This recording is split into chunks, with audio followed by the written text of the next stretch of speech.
दूर किसी जंगल में एक शेर की बादशाहत थी। एक दिन शेर अपना शिकार कर कर आराम करने दरख्त के नीचे सो गया। तभी वहां से एक चूहे का गुजर हुआ। शेर को सोता देख उसे एक शरारत सूझी। चूहे ने शेर के ऊपर खेलना कूदना शुरू कर दिया। कभी वो उसकी पीठ पर चढ़ जाता तो कभी उसके बालों से खेलने लगता।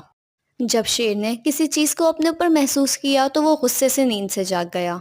चूहा उसे देखकर भागने लगा, लेकिन शेर ने अपने बड़े से पंजे में उसे दबोच लिया।